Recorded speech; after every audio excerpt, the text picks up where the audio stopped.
Bonjour, bonjour, que le Seigneur vous bénisse ce matin encore. Nous sommes très heureux de nous retrouver dans sa sainte et dans sa divine présence. Il est le Dieu de gloire, il est le Dieu d'amour. Il est celui qui nous aime d'un amour incomparable, d'un amour que rien ni personne ne saurait définir. Est-ce que nous pouvons l'adorer avec ce merveilleux son?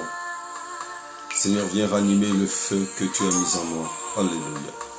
Toi seul peux m'éclairer. Viens, Seigneur, m'ouvrir les yeux. Alléluia. Alléluia. Alléluia. Alléluia. Alléluia. L'éclairage ce matin n'est pas cela,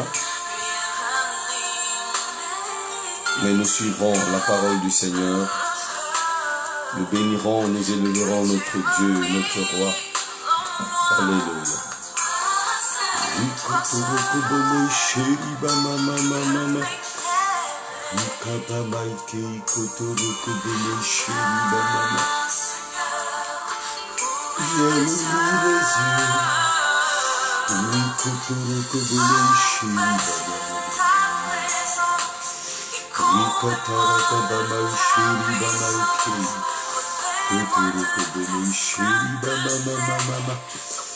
Alléluia. Oh, nous te bénissons, Seigneur. Alléluia. Manifeste ce matin, en ce matin de dimanche 9 septembre 2018, manifeste ta présence. Réveille-nous ce matin de ta sainteté. Alléluia.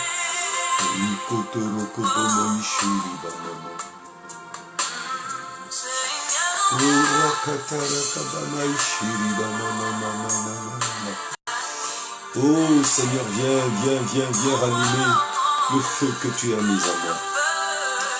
Alléluia. Ce feu, Seigneur. Toi seul tu peux m'éclairer. Viens Seigneur, m'ouvrir les yeux.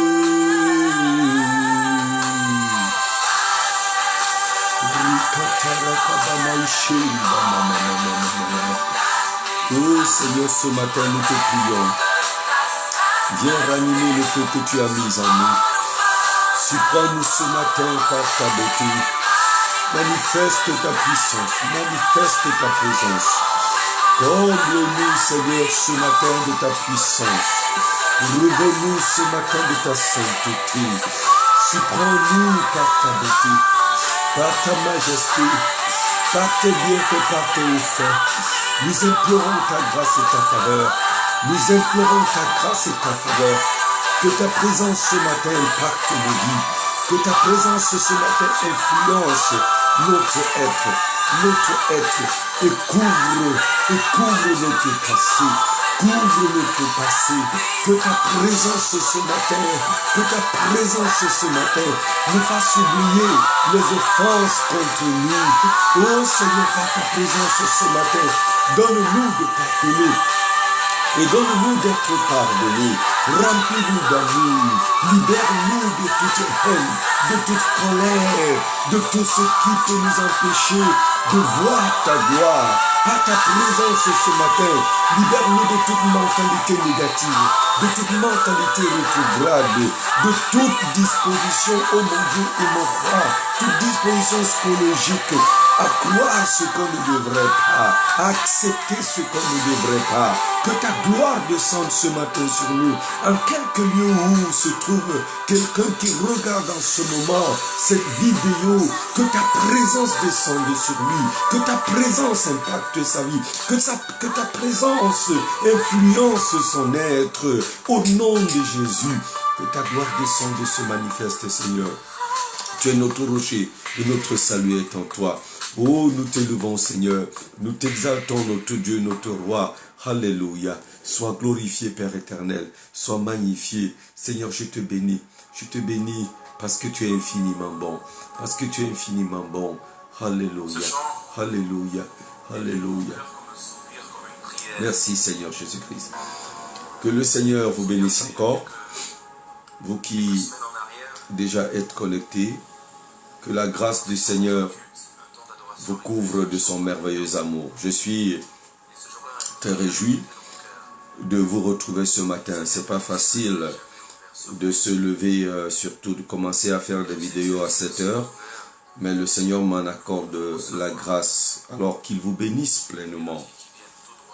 Nous avons commencé notre enseignement sur changer de mentalité, qui est un facteur très important pour notre épanouissement, pour notre développement, pour notre prospérité. La mentalité, c'est quelque chose de terrible, c'est quelque chose, j'allais dire, de dangereux lorsque surtout elle n'est pas bonne, lorsqu'elle est négative. Alors, nous avons pris depuis déjà 3 séquences le modèle de Josué. Josué qui, bien qu'ayant de merveilleux atouts, s'était laissé piéger dans une mentalité défavorable, une mentalité qui ne permettait pas à la gloire de Dieu, au plan et au projet de Dieu de se réaliser dans sa vie. Hier, nous avons vu quel était le projet de Dieu pour toi, pour lui, et quel était le programme de Dieu pour lui. C'est le même projet que Dieu a pour toi, c'est le même programme que Dieu a pour toi. Nous continuerons ce matin, bien-aimés, à parcourir ce modèle de Josué pour que nous puissions comprendre aussi ce que Dieu veut faire dans notre vie et ce qu'il est capable de faire si et seulement si nous changeons de mentalité. Nous sommes dans le livre de Zacharie, en son chapitre 3, et nous allons ainsi lire à partir du verset 2. Josué chapitre 3, à partir du verset 2, il est écrit ceci. L'Éternel dit à Satan, que l'Éternel te réprime, Satan, que l'Éternel te réprime, lui qui a choisi Jérusalem, n'est-ce pas là un tison arraché du feu? Or Josué était couvert de vêtements sales et il se tenait devant l'ange, debout devant l'ange. L'ange prenant la parole, dit à ceux qui étaient devant lui, ôtez-lui les vêtements sales. Puis il dit à Josué, vois, je t'enlève ton iniquité et je te revêts d'habits de fête. Je dis qu'on mette sur sa tête, donc sur la tête de Josué, un turban pur. Et ils mirent un turban pur sur sa tête et lui mirent des vêtements. L'ange de l'Éternel était là. L'ange de l'Éternel n'était jamais parti de ce lieu. Il était là et il coordonnait toutes les actions. Alors Josué, donc, nous ne le dirons jamais assez, c'est le modèle de plusieurs, je vais dire, c'est le prototype même de plusieurs personnes et de plusieurs qui sont connectés, de plusieurs qui voient ou qui verront cette vidéo. Je l'ai dit et je le redis encore, il portait en lui, il portait dans sa conscience ce que j'appelle encore ce matin la marque indélébile de la défaillance, la marque indélébile de la décadence, la marque indélébile de l'échec, la marque indélébile de l'incapacité. Il était là sans pouvoir, il était là sans puissance, alors qu'il n'était pas sans puissance, alors qu'il n'était pas sans pouvoir. Il était là, la bouche fermée, alors qu'en principe, ce n'était pas son véritable statut. Oh, combien Satan vous donne de revêtir un statut qui n'est pas le vôtre. Je vous l'ai dit, je vous le dirai toujours parce que Jésus-Christ l'a dit dans le livre de Jean, le chapitre 10. Il a dit que Satan est un menteur. Il a dit aussi que lorsque Satan parle dans le livre de Jean au chapitre 8, il ne parle que pour mentir. Il ne dit jamais la vérité.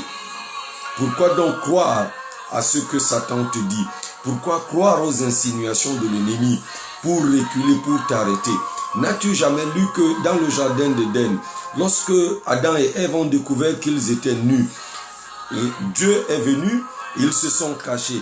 Et lorsque Dieu est arrivé, Dieu les a appelés. Ils ont dit qu'ils étaient cachés. Et Dieu leur a dit, pourquoi êtes-vous cachés? Ils ont dit, nous sommes nus. Et Dieu leur a demandé, qui vous a dit, qui vous a appris que vous êtes nus? De qui avez-vous reçu cette information? En quelque sorte, moi, Dieu, je sais que vous êtes nus. Je vous ai fait nus. Je ne vous ai jamais reproché de votre nudité. De qui avez-vous reçu cette information? À qui croyez-vous? En qui croyez-vous? Qui croyez-vous même? Souvent, vous croyez plus à ce que le diable vous dit qu'à ce que Dieu vous dit. Vous croyez plus à ce que le diable met devant vous qu'à ce que Dieu met devant vous. Et c'était ça Josué. Il est placé devant l'ange de Dieu. L'ange de Dieu ne lui a pas dit qu'il est sale. Pourtant, la Bible dit, or Josué était sale. Or, Josué était revêtu, il était couvert de vêtements sales. Mais pendant qu'il est couvert de vêtements sales, au verset 2, l'ange dit que, n'est-ce pas un tison, n'est-ce pas là un tison arraché du feu? Dieu savait que dans l'état où était Josué, un tison arraché du feu, il ne pouvait pas manquer parce qu'il était dans un combat. Il était en plein combat. Et là, dans ce combat-là, il ne pouvait pas s'en sortir avec les vêtements propres. Et Satan profite pour dire que Josué qui sort du feu de l'épreuve, du feu du combat, du feu de la bataille, du feu des persécutions, il est sale, il ne mérite pas d'être là devant Dieu. Dieu savait, il savait. Mais qui Josué devait-il croire? Est-ce à Satan?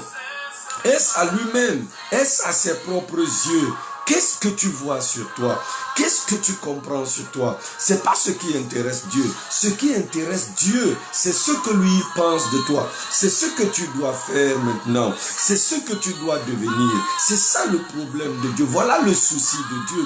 Le souci de Dieu, ce n'est pas ce que tu es actuellement là. Le souci de Dieu, c'est pas ce que tu ressens. Le souci de Dieu, c'est pas la maladie qui t'accable, mais c'est ce que lui, il est venu faire. Et si pendant que tu es là devant lui, tu ne regardes qu'à ta maladie, qu'à tes incapacités, tu ne regardes qu'à ton impuissance, tu ne regardes qu'à ce que toi tu es, écoute, tu es en train véritablement d'empêcher le plan de Dieu de se réaliser dans ta vie. Je te le répète encore, ce qui importe devant Dieu, ce qui importe dans le cœur de Dieu, c'est pas la façon dont tu es venu. Il dit, venez à moi, vous tous qui êtes chargés et fatigués. Il sait que tu as un fardeau de péché en toi. Il sait que tu portes l'iniquité et que cette iniquité pèse sur toi. Mais qu'est-ce qu'en venant, tu viens comment? Il dit, venez à moi. Si jamais vous sentez que vous êtes fatigué, vous êtes chargé, est-ce que comme tu viens là, tu es chargé? Est-ce que tu es fatigué de pécher? Est-ce que tu es fatigué de porter en toi le péché? Est-ce que tu es fatigué? Est-ce que tu ressens ce poids-là et tu as besoin de t'en débarrasser? C'est ça le problème de Dieu. Et alors lui fera le reste. Ce qui importe, ce n'est pas, je veux dire, ton manque de potentiel. Est-ce que tu es fatigué de vivre le souci, l'inquiétude, la misère? Je veux dire aussi le chômage, je veux dire le célibat, je veux dire tout ce que tu vis là, les moqueries autres. Est-ce que tu en es fatigué? C'est ça le problème de Dieu. C'est pas que Satan te dise, il te met dans la pensée que, écoute, tu es né d'une famille qui ne peut pas évoluer, tu n'as pas de diplôme, tu n'as pas de ceci. La Bible dit que Dieu va dans la poussière, il dit de la poussière, il retire le pauvre, du fumier, il retire l'indigent. Et puis, il change leur statut, il leur donne une place avec des grands de son peuple, parce qu'à lui appartient la terre, et c'est lui qui en tient les poutres, les fondements et tout ce qui soutient la terre. Il est capable de tout faire. De rien. La Bible dit qu'il prend ce qui n'a pas de valeur. Il prend d'abord ce qui est faible pour confondre ce qui est fort. Il prend ce qui est fou pour confondre ce qui est sage. Il prend ce qui n'a pas de valeur, ce qu'on ne considère pas, ce qui n'est même pas, pour confondre ce qu'il y a, pour confondre ce devant les hommes qui est considéré comme ayant des valeurs. Ce qui importe Dieu, ce n'est pas ce que tu es maintenant, c'est comment tu viens. Comment tu viens. Alors, du coup, l'ange a pris donc la parole au verset 4 Et il y avait là d'autres anges, il y avait là d'autres personnes. Et l'ange qui a autorité, il était là et Satan était là. Et pour montrer à cet ange que cet homme, cette femme, c'est mon choix. Cet homme, cette femme, ce qui m'importe, ce n'est pas ce que tu dis de lui, c'est pas ce que tu penses. Mais il est là, il est quand même venu. Il n'est pas resté là-bas. Il a été tiré de feu, mais il est venu. Il y a des gens qui, dans leur mentalité, ne veulent même pas s'approcher de Dieu. Ils se disent qu'ils sont tellement mauvais, ils sont tellement sales, ils sont tellement misérables, ils sont nés pour échouer que autant rester dans leur situation, autant rester dans leurs conditions, autant rester là où il est. Ils ne veulent plus faire aucun effort. Même quand la possibilité se présenterait à eux pour s'en sortir, ils se disent que non, ils ne peuvent pas. Dieu ne t'a pas fait pour rester là où tu es. Dieu ne t'a pas fait pour mourir dans cet état, dans cette situation. Il y a une possibilité pour toi de t'en sortir. Et ce matin, au travers de cette vidéo, Dieu te tend la main. Au travers de ce message, Dieu te dit, je suis venu pour te sortir de là. N'oubliez pas que hier, dans Zacharie 2, verset 8, nous avons lu, il est écrit, après cela viendra la gloire. La gloire est à ta porte. La gloire est à ta portée. La gloire est à la portée de ta main. Mais ta mentalité. Et l'ange dira, ôtez-lui donc les vêtements sales devant Satan. Et Satan était là. Et Satan est là. Je suis en train de te dire qu'il y a un ordre que Dieu donne en ce moment. Il y a un ordre que l'ange de l'Éternel est en train de donner maintenant. Et il y a quelqu'un, il y a des anges qui sont en train de te dépouiller de tes incapacités, de tes indignités, alléluia, de tes manques de mérite. Il y a des anges qui sont en ce moment, oh bien-aimé, si ton cœur est disposé, si Dieu voit dans ton fond intérieur que tu es en train de lui dire, oh Seigneur, j'en ai marre, oh Seigneur, je suis fatigué, oh Seigneur, je veux m'en débarrasser, oh Seigneur, j'en ai marre. Oh Seigneur, je veux avancer. Oh Seigneur, je suis venu pour ne plus rentrer la même personne. Il y a un ange qui est en train de te dépouiller de tes soucis maintenant, de te dépouiller de tes indignités, de te dépouiller de tes honneurs, de tes déshonneurs, j'allais dire, de te dépouiller, oh bien-aimé, de ton opprobre, de te dépouiller de ta honte, de te dépouiller de toutes tes incapacités.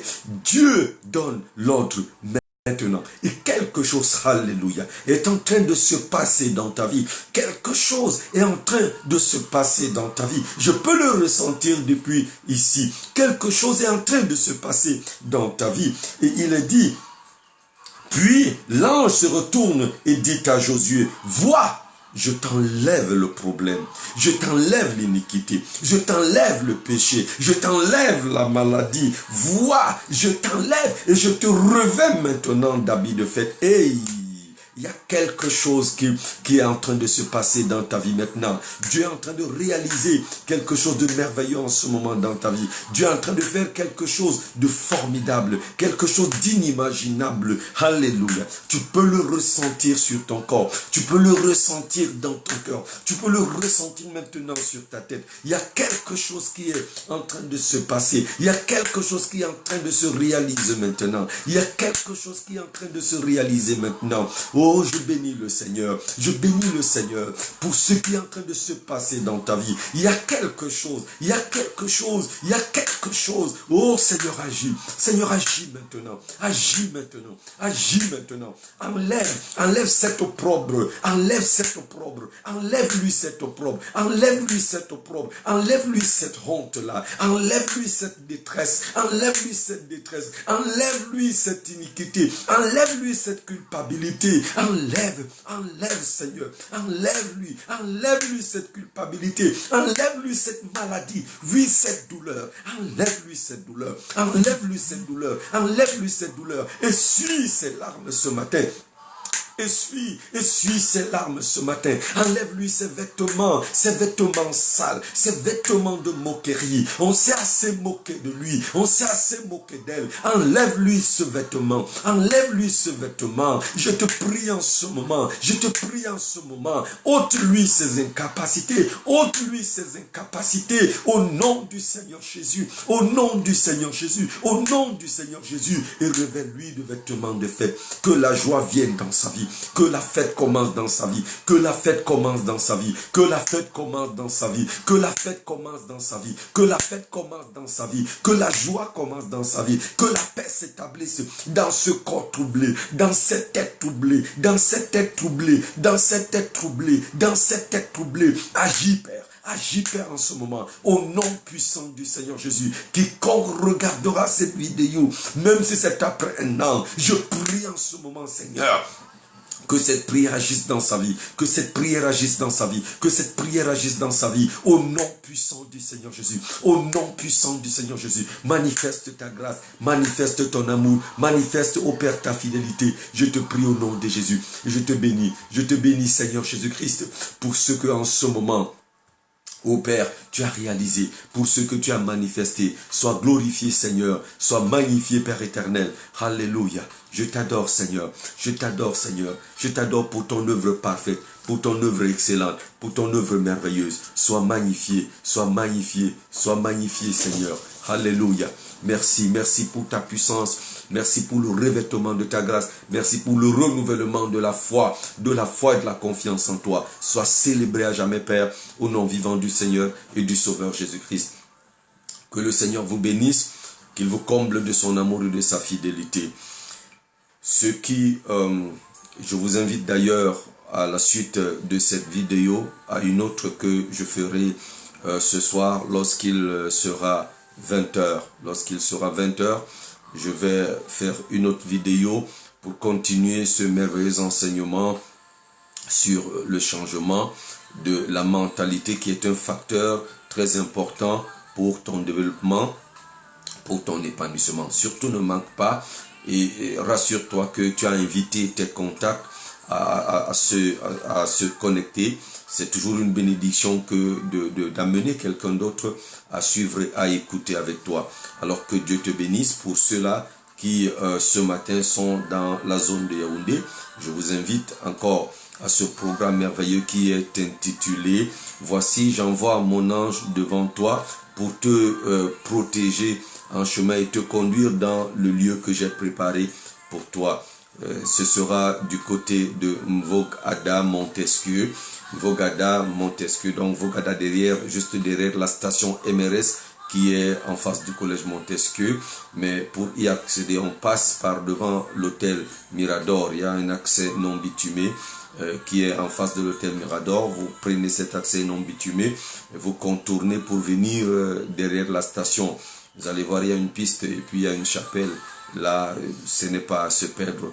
Venez adorer le Seigneur, venez recevoir la grâce de Dieu lorsqu'il sera 10 heures précises.